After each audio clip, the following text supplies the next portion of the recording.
নমস্কার বন্ধুরা, আমি সুস্মিতা চলে এলাম তোমার সামনে পঞ্চমী আর ষষ্ঠী ঠাকুর দেখার কিছু ভিডিও নিয়ে। স্কিপ না করে পুরোটা দেখো, আশা করি তোমাদেরও খুব ভালো লাগবে। যদি ভালো লাগে একটা লাইক কমেন্ট শেয়ার করে দিও, আর যারা আমার চ্যানেলটা নতুন দেখছো তারা প্লিজ বন্ধুরা সাবস্ক্রাইব করে দিও, সাপোর্ট করো, ভালোবাসা দিও, আশীর্বাদ করো। তোমাদের ভালোবাসা আশীর্বাদ না আরও দূরে এগোতে পারি। এইখানে থিমটা যেটা করেছিল সেটা করেছিল কাশী বিশ্বনাথ। আর এই দেখো এখানে চলে যাচ্ছিলাম, ভেতরটা খুব সুন্দর করেছিল। এই ঠাকুরটা কিন্তু এখানে প্রতি বছরই সুন্দর করে, কিন্তু এখানে ঠাকুরটা আমি কোনো বছরই দেখতে পাই না। ভীষণ ভিড় হয়, প্রচুর লাইন পড়ে, যার জন্যে এটা কিন্তু শ্যামনগরের মধ্যেই। আর যে আমি ঠিক জায়গাটার নাম, এটা কোন জায়গায় আমি ঠিক বলতে পারছি না বন্ধুরা।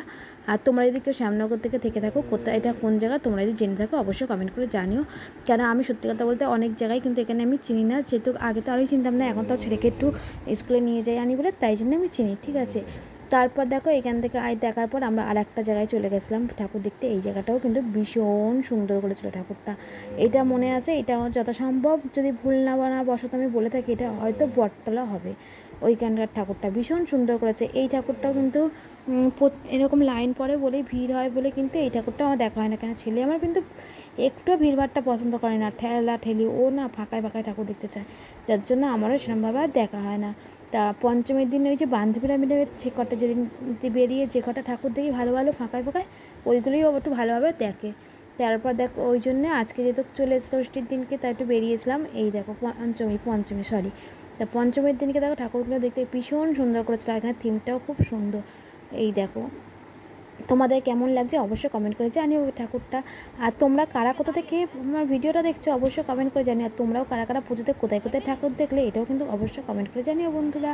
এই দেখো, আর তারপর আমি আস্তে আস্তে দেখো এবার ঠাকুরের দিকে দেখাই। ঠাকুরটাও কিন্তু ভীষণ সুন্দর হয়েছিল, খুব সুন্দর। আর এই ঠাকুরটা তো সামনে ছিলই, কিন্তু এই ঠাকুরটা না, ভেতরে যে একটা ঠাকুর আছে ওই ঠাকুরটাই কিন্তু পুজো হয়েছিল। তোমাদের সাথে সেটাও আস্তে আস্তে শেয়ার করছি। আর ঠাকুরটা কিন্তু সুন্দর করেছিল। কিছু কিছু প্যান্ডেলে দেখলাম যে একটা ঠাকুর থাকলেও পেছনে একটা যে ঠাকুরটা, ওই ঠাকুরটাই কিন্তু পুজো হয়েছিল। দেখো এই যে একটা ঠাকুর দেখেছো, এই ঠাকুরটাই পুজো হয়েছিল। এখানে আমরা এক জায়গায় চলে এসেছিলাম যে ঠাকুরটা, তাই দেখো তোমাদের সাথে ছোট্ট ছোট্ট করে সমস্ত রকম শেয়ার করলাম।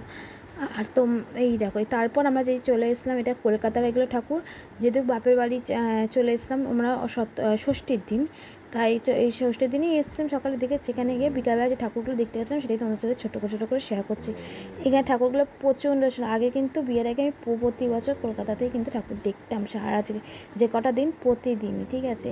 তো যাই হোক এখন তো আর সেটা হয় না, যাওয়া আসা হয় না, অনেক বছর পর কলকাতার ঠাকুর দেখতে এলাম, যার ফলে দেখো খুব সুন্দর লাগছে। আর আমরা কারা কারা গেছিলাম দেখে নিলে, আমি, আমার দিদি, আমার হাজব্যান্ড আর ছেলে, আমরা চারজনে কিন্তু বেরিয়ে পড়েছিলাম ঠাকুর দেখতে। আর দেখো এখানে এত সুন্দর সুন্দর ঠাকুর করেছে, আমার ছেলের খুব পছন্দ হয়েছে। মানে ও এরকম ধরনের ঠাকুরগুলো পছন্দ করে বেশি, মানে এরকম সাজানোগুলো। আর এই দেখো এখানে কিন্তু যেহেতু আমরা একটু তাড়াতাড়ি বেরিয়েছিলাম বলে ভিড় তো ছিলই, কিন্তু খুব একটা সেরকম লাইন পড়েনি, ঠিক আছে। আমরা যখন আসলাম তারপর থেকেই লাইনটা পড়ছিল, তাই আমরা ঠিকঠাক ফাঁকায় ফাঁকায় দেখে মোটামুটি চলে এসেছিলাম। যেহেতু সেদিনকে ছিল ষষ্ঠী, তার জন্য আরও একটু ফাঁকা ছিল। আর এই দেখো খুব সুন্দর লাগছে। তোমরাও কারা কোথায় কোথায় ঠাকুর দেখলে অবশ্যই কিন্তু কমেন্ট করে জানিও বন্ধুরা। আর এই দেখো এখানে কিছু ছবিও তুলে নিয়েছিলাম আমি। আর খুব সুন্দর মানে হয়েছে থিমটা। আর এখানে হচ্ছে আমি আর দুজনে একটুখানি সেলফি তুলে নিয়েছিলাম। আর কেমন লাগছে অবশ্যই কমেন্ট করে জানিয়ে দাও আমাদের দুই বোনকে। আর এই দেখো এখানে ছিল আর একটা ঠাকুর দেখেছো, খুব সুন্দর। এটা করেছিল পুরো গাছ দিয়ে, মানে গাছে চারদিকে শুধু গাছ, মানে গাছ আছে কি গাছ মান জীবন দেয়, মানে এরকম একটা কিছু থিম করেছিল এই জায়গাটায়। আর খুব সুন্দর হয়েছিল। তো এখানেও ছেলের কিছু ছবিও এখানে তুলে নেওয়া হয়েছিল। আর এইখানে না এইখানটায় কিন্তু প্রচণ্ড লাইন পড়েছিল, বিশ্বাস করো বন্ধুরা। কিন্তু যেহেতু ছেলে ছিল সাইড থেকে, ও তো বুঝতে পারিনি, ঢুকে গেছিলো, যার জন্য আমরা একটু পাশ থেকে গিয়ে দেখতে পেয়েছিলাম। এটাতে প্রচণ্ড কিন্তু লাইন পড়েছিল। তো ভিডিওটা এখানে শেষ করছি, দেখাবে নেক্সট ভিডিওতে। বাই বাই, আজকের মতো টাটা।